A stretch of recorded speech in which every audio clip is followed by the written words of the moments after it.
Tibet is a source of the headwaters of the 8 major rivers of Asia.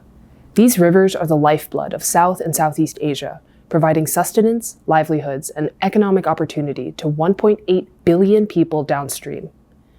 However, the Chinese government is continuing its dam building spree that is imperiling the lives of Tibet and its people, destroying homes and religious sites, degrading the natural ecosystem, destabilizing the region, and driving climate chaos. Without real decisive action by Beijing and the international community, we will see impacts that are felt worldwide and irreversible damage to Tibet and its people.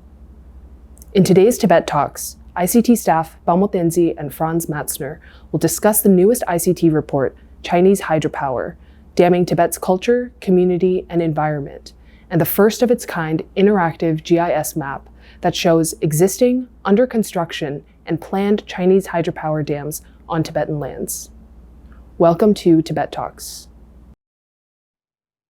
Well, thank you very much, Tenzin, for the introduction, highlighting the report that ICT just put out on hydropower dams and China's ongoing construction spree and the implications of the scale and scope and speed of what that's doing in the region, in Tibet and globally. I would say there's 3 pillars to this report. One is exactly what I said, just nobody really has appreciated until this data has been released, that's just how problematic how problematic the scope of the building scheme that China is investing in, let alone all the impacts, which is the second pillar of the report, is really cataloging and detailing what can really come from these hydropower dams. And that, I think an important one is that the Tibetan people themselves are being cut out of the process of any kind of input into this. Palmo, my co-author, is going to go into many more of these in detail. And then, of course, there's the, direct environmental harms to Tibet and downstream. And I think importantly, which tends to be overlooked, is how does hydropower fit into the moral and scientific imperative to address climate change, which is another aspect that we went into, I think, in a new way, especially compared to how others have been talking about, including the Chinese government and even some of our friendly environmental organizations, because of misunderstanding of the science. So I, wanted to just kind of pitch this back to Palmo, who did the bulk of the analysis on the dams and the data. And so maybe you can, kind of remind everyone of how that came to be and, what the key elements are that, I don't know, it seemed pretty fascinating to me how we went from the nascent idea of this report to where we ended up. Thank you, Franz, for the question and for this conversation. I think it's really helpful to have a discussion about how this report was constructed and conceived. It's actually had a very long sort of story, in the sense that it was conceived several years ago because we knew about this issue but never quite understood the scale. And we were receiving little tidbits of information and not connecting all the dots. And we knew it would take time to collect all the information, especially data on, the exact coordinates and the size of dams. So it's been in the background, but it was really with the recent protests in Dege in February 2024 that the issue really came to the forefront. Like, it really was sort of Dege really successfully brought everybody's attention to hydropower dams and the impact they have on local communities, on sacred sites and monasteries, on the environment, and on downstream countries, and how little input local communities have and how much they are affected. And so it provided us a good opportunity to then sort of consolidate this report, to really build it out with an interactive map, which was very unique in our work. Especially with this project, we've never done this, and it provided us an opportunity to use the data that we've collected with several researchers working really hard to scan the Chinese literature, to scan the hydropower dam reports by the energy companies, really convoluted government planning documents, to then put it all together and work with some geographic imaging software experts, so remote sensing analysts, to be able to create a picture. Yeah, I think that that's something that I was really had fun with, for lack of a better phrase. Is we started this with, as Palmo said, this like on the ground research from a researcher that we have in region, meticulously going through all of the everything Palmo said, and just trying to catalog where are these dams, what is the scale of them from energy production perspective, what are the communities that are nearby, and I find it ironic, at least is the word, that China, that some of the information can be found, and because the Chinese government is so proud of itself for building these dams and moving people from their traditional lands, and so they'll actually like put out a statement saying, this is wonderful, we've moved these Tibetans, thousands of them. They never mention what actually happens to them, or whether they wanted to be moved, or whether their temples are being drowned and their villages destroyed. They don't mention that part, but they do give out this information in pretty public ways that can then be, I hate to make puns, but tapped into. And so that gave us this baseline, and then the next level was to take those, and when we realized through various connections and friends that we would have access to this really powerful GIS technology and the type of expertise needed to really use it effectively, that took the project to a whole nother level. If I can just add on the sort of the scale of the report and the study. So we had this report, what it does is it relies on a database of about 193 hydropower projects or dams across Tibet. And just to clarify, when we say Tibet, we mean historical and political Tibet. So that includes the Tibet Autonomous Region and Tibetan areas like Kham and Amdo, which are currently under Sichuan, Qinghai, Gansu, and Yunnan. And initially, we actually, 193 hydropower dams are in this database, but this is like not a comprehensive list. There are far more, but this provides us an opportunity to use this sample study to understand what's going on, how the impacts, the downstream considerations for downstream countries as well. But I want to emphasize that this research project has taken time because the information on hydropower dams is intentionally opaque. The government don't really want to give too many details. They do like to brag about sort of the fact that hydropower is perceived as this green, clean energy when it actually isn't, which is what Franz will go into further. But they do like to boast about it. So you see reports of some hydropower dams, and that's where you can get some information. But I want to emphasize, that even getting 193, which we've classified from, there are more, and we've decided to limit information from the year 2000, because that's when hydropower dams were extensively promoted with the Great Western Development Campaign. So just to understand the scope, like what we're defining as Tibet, how many dams we have in our database, and then what was used to create these maps. In particular, the fact that these maps, when you see the images, there are so many, and that's because we have the coordinates. And what's probably really striking is when you see the image, it's shocking to see actually how many there are. But also we give the data on only 148 points, because we don't have the geolocation of about 45. So you're not seeing the full picture of our database either on this map. But what's also important about the map is when you look at it, you'll see different colors for the dots, for the geolocations, and that indicates the status of the hydropower projects. So I think that was a really important finding as well from this, is even working on it, right? The more you look at the analysis and its implications, the more shocking it becomes, and the clearer it is that the Chinese government has essentially complete disdain for the Tibetan people and their rights, has disdain for what the impacts are immediately to the Tibetan plateau, to the surrounding environment, and then I think markedly downstream. There's 1.8 billion people downstream that rely on the healthy flow of these rivers for basically everything in their lives, right? And some of this are hitting communities that are, still on subsistence. And for any of their economic development, health, I mean, basic health, this water has to be available. And China is not a good neighbor on this. They really don't use their control of the water to be helpful. They tend to use the control of the water to advance their in-region, hegemonic goals, whether that's directly on water policy or anything else they want countries to agree with them on.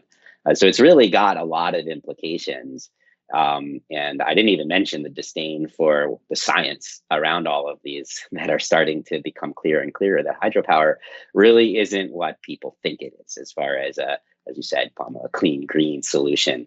In a lot of ways, it's the opposite, but I'll hold off on that for a little bit longer.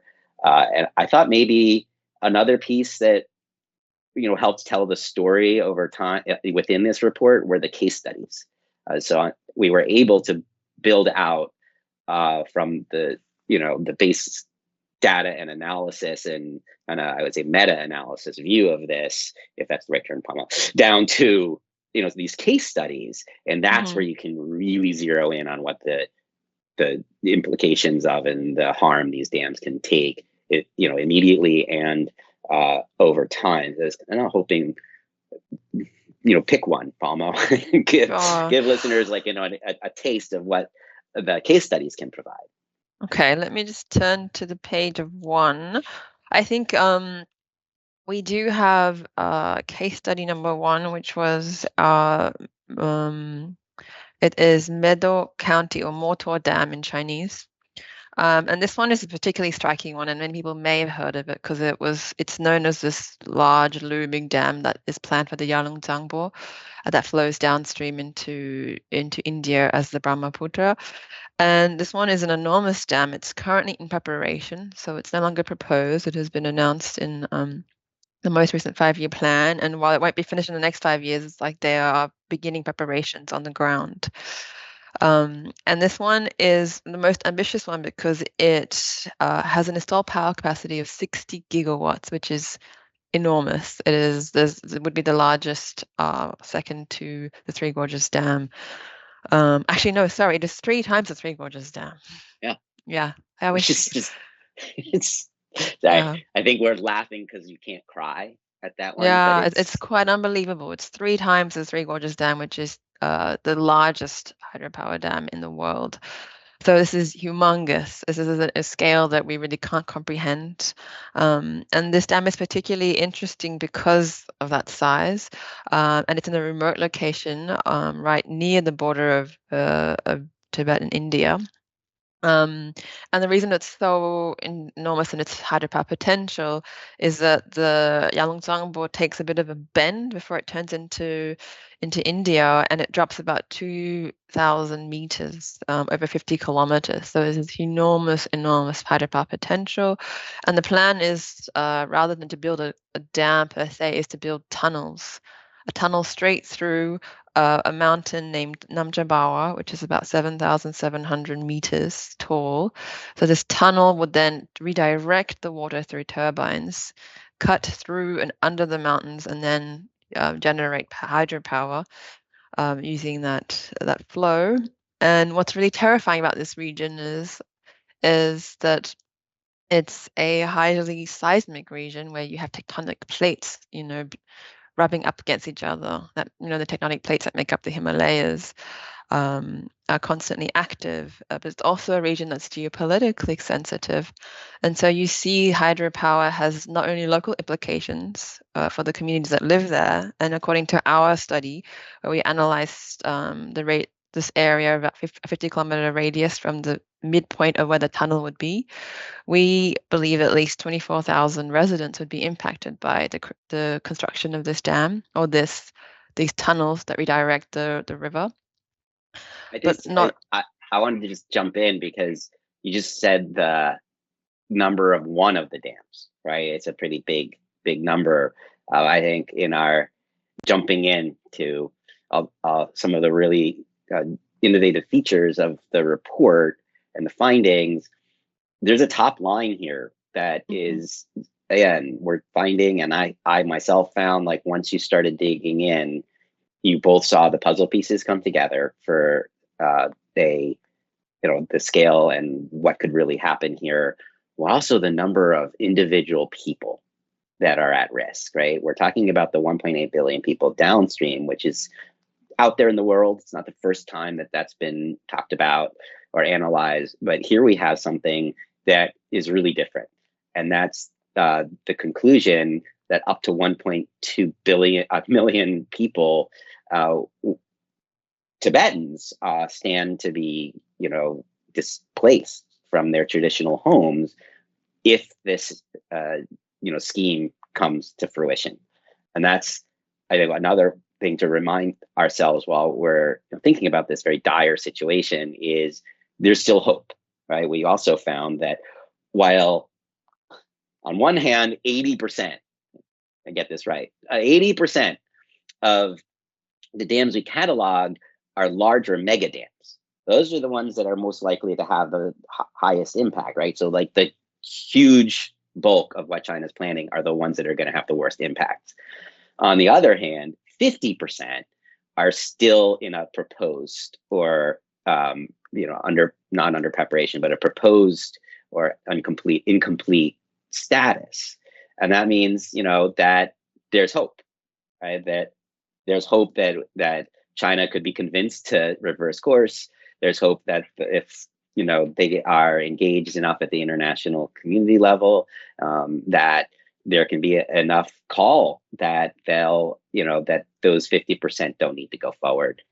That would have, that would save a lot of people's lives and risks and avoid a lot of the harms that Palmo's going to, I think, hopefully continue going into, because there's a lot of them, right? There's the seismic piece, which I don't think is fully appreciated anywhere, really. It's considered, it's a buried fact, that it's coming to light here, how much it can, what have those impacts. And then, Palmo, do you want to take over and go through the litany? Because there's a lot of them that we're very concerned about.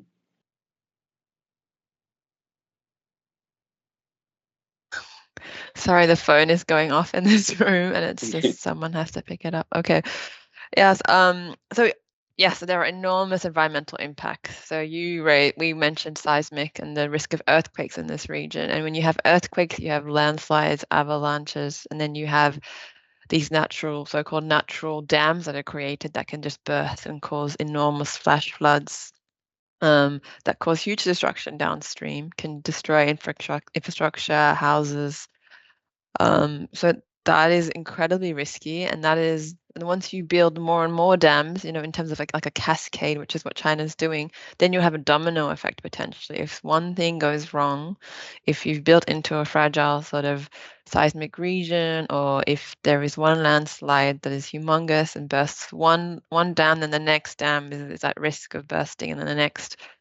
So you risk really damage to whole communities, and that has happened. Luckily, not with an actual dam break per se, but they've had landslides that have caused these major natural dams, and then sort of flash floods, where you cause enormous damage to communities.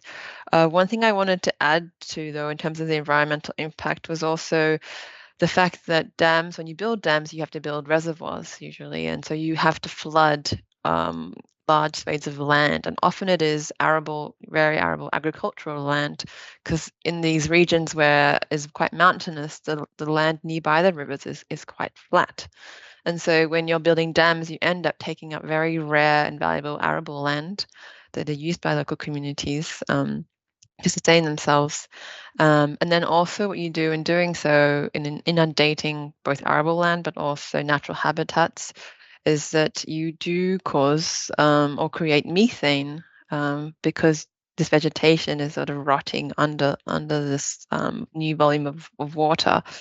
So that's an impact, a climate impact that not many people consider. But also dams interrupt water flow, they change the pulse of the river, they block really valuable sediment that's necessary for downstream countries to to provide nutrients for their agricultural plains, like downstream Mekong countries, India. And then also they block aquatic life. So there are these huge impacts to the aquatic system, but also the immediate sort of environments that rely on these water resources. So those are some of the environmental impacts, and then the climate impact. I like to dig in on the climate impacts a little bit, because there's a myth, I think a very powerful myth out there, that hydropower is a climate friendly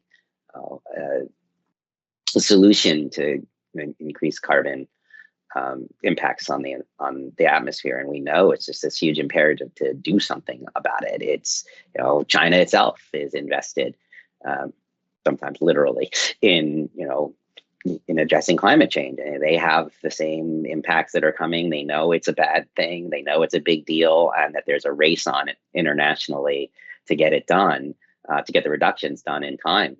We're already seeing the climate chaos. It's just going to get worse, right? Everyone knows that. And over time, there's been increasing science demonstrating that hydropower, at minimum, regardless of all the things that Palmo said was bad enough, that they're not universally climate neutral. Because of the methane release. Methane, for those who don't know, is a hugely potent greenhouse gas. It's more potent than carbon. So any potential source of methane needs to be scrutinized and avoided at all cost. In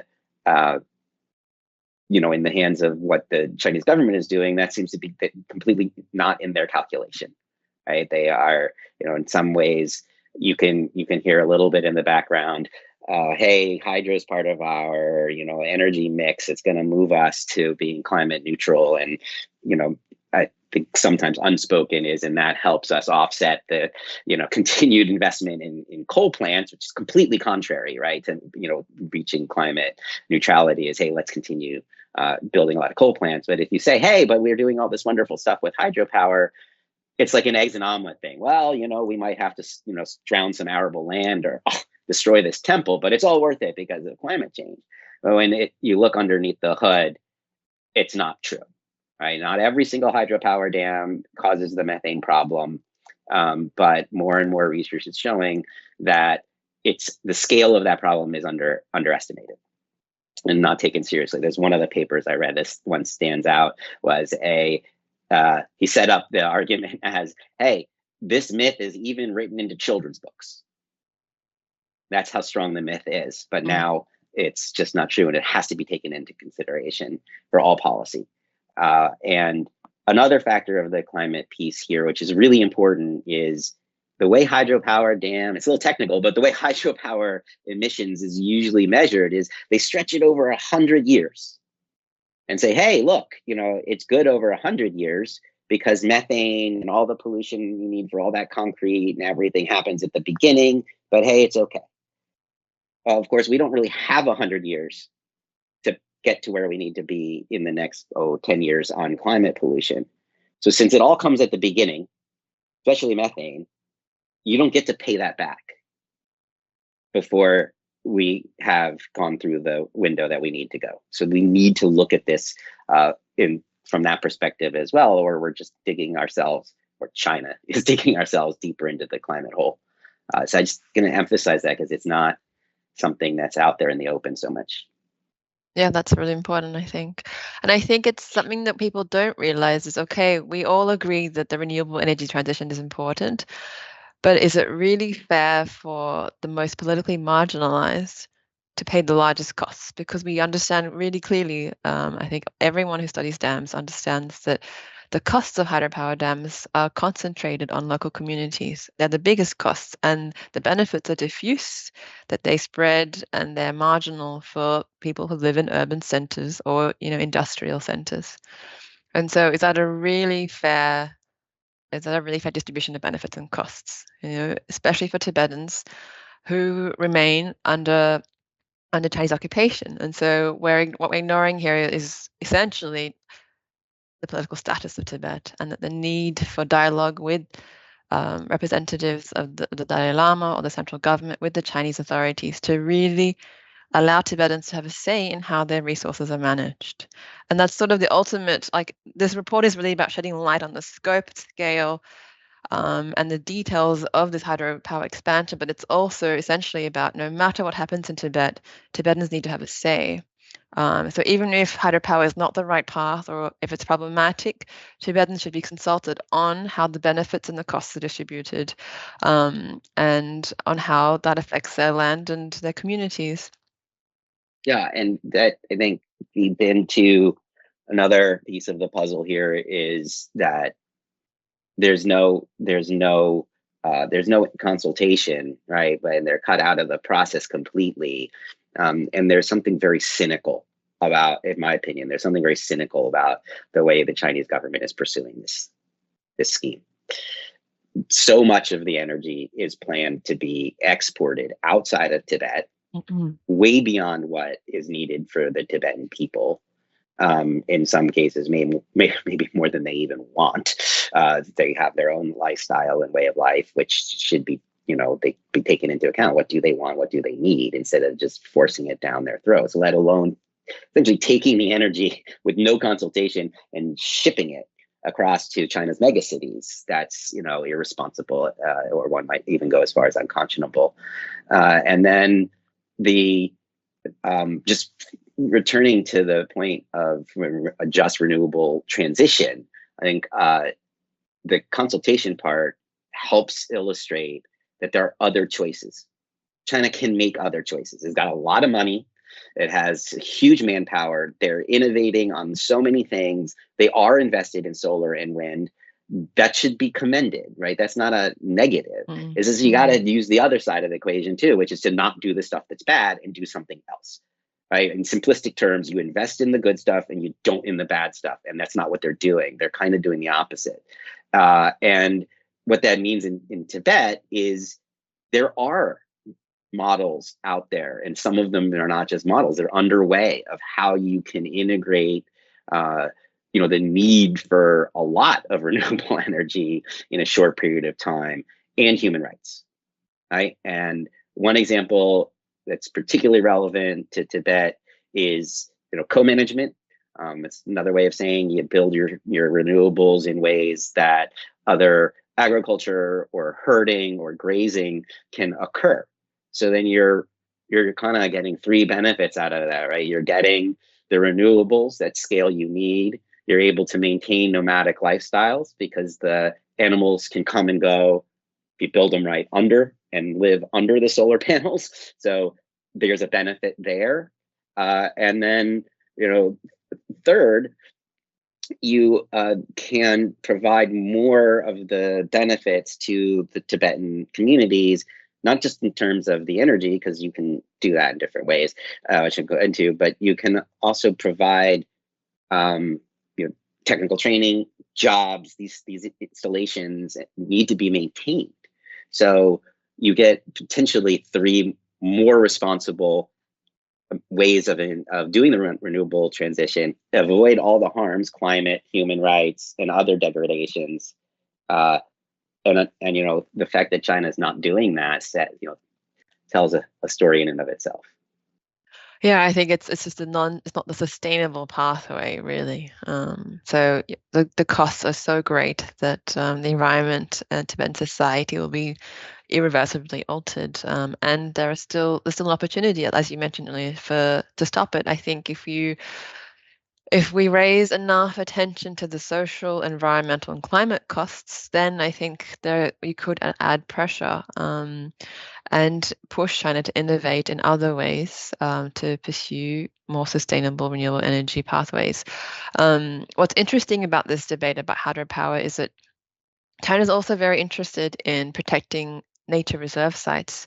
So we have the Three Parallel Rivers region, which is down south, I would say southeast Tibet, and then you have the Three Rivers, the region, which is Sanjiangyang Nature Reserve.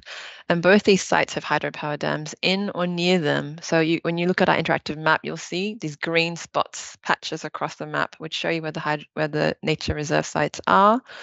and whether or not certain hydropower dams sit inside them. And what's curious is China cares about nature protected sites. They've really announced the fact that they're trying to build this ecological civilization, but they're building dams inside it. And curiously, in 2003, there was even a so-called moratorium on the Lancang River on building dams because there was enormous pressure from local communities that would be relocated and from NGOs, environmental NGOs, that said the costs are too high.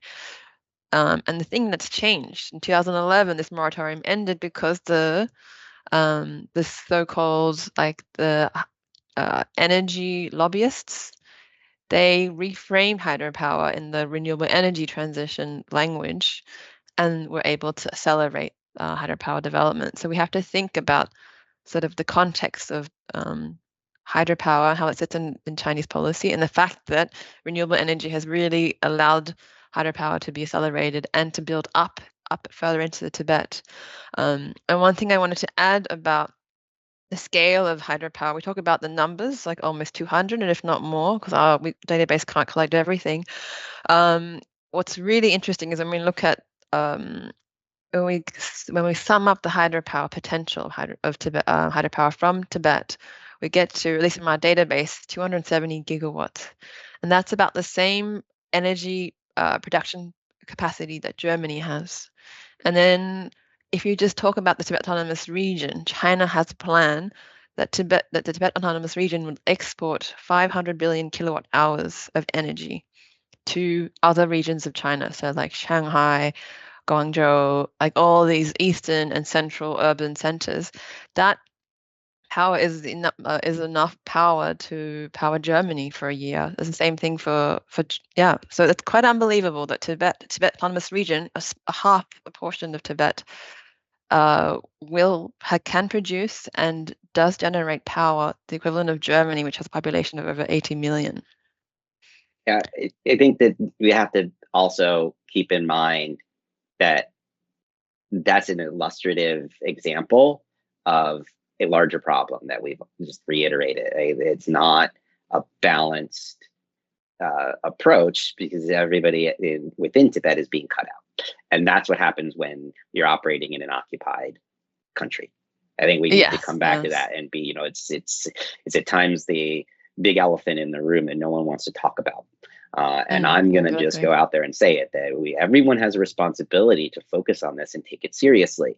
If you're a large environmental organization, you should care about all of the impacts, the social, the human rights. I like calling them human rights because it's what we're violating here is people's human rights.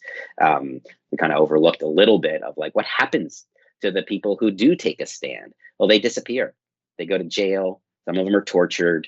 So we're not talking about people who put up a sign and say, please don't destroy my 18th or 16th century temple and then get overruled by a totalitarian government and that's the end of it. No, they suffer immediate consequences as individuals, let alone the massive scale of 1.2 million people that are at risk here. So that has to be addressed. We'll never be able to address these. Yeah, I completely agree. I think the human rights angle, or at least just the individual stories and the communities, are completely lost when everyone's so focused that it's almost single-mindedly focused on the renewable energy transition. Of course, Tibetans want power. Of course, they want sustainable. Like they're the first people that want their environment to be sustained for many years for future generations, for their communities and for their environment and land and animals. But they also need to have a say in how their environment changes, especially when the costs are greatest for them. And I wanted to emphasize the fact that when Tibetans do stand up, as you mentioned, the costs are incredibly high. With Dege, with the protests recently in Dege, what we know is that that region that protested is under lockdown. So we haven't received any information since protests in February. So that's pretty terrifying, given we know other areas of Tibet that have protested have been shut down for 10 years. So the costs are extreme. You're isolated from your families that live outside Tibet, but even just outside your little region in Tibet. the local authorities go to extremes to punish so that nobody else speaks up. And I want to quote one person who was affected by the Lianghe hydropower dam.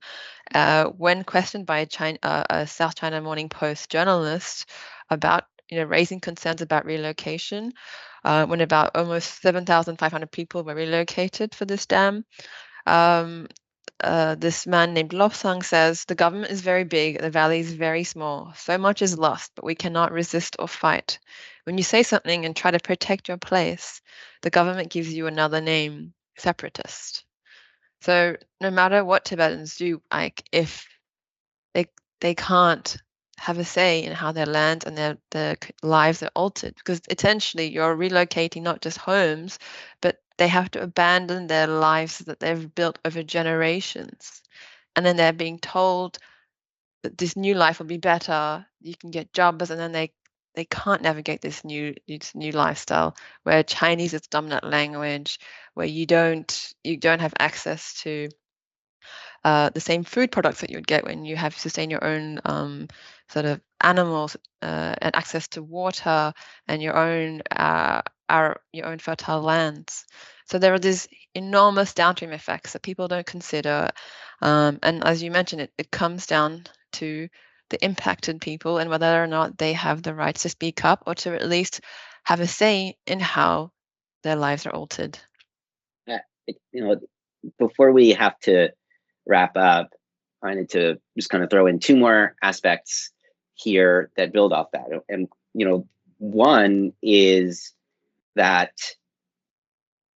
again, China has this choice, right? And that choice includes, as we said, taking a different path altogether on how it's behaving and the policy choices it's making. I don't even like the word policy. What is it doing to people? What is it doing to the world? And the report, I hope, provides a more holistic look at what's at stake here. Pieces of this have been out there. Some of them haven't been, but pieces of them have been out there for quite some time. It's not news that Tibet is the source of the entire Southeast and Southeast Asia's, river system and all that means. Some new pieces are coming to light, the impacts of water scarcity. We didn't mention that, but climate change is moving us by scientific estimates to 50% of the world population facing water scarcity by 2030. That's like now.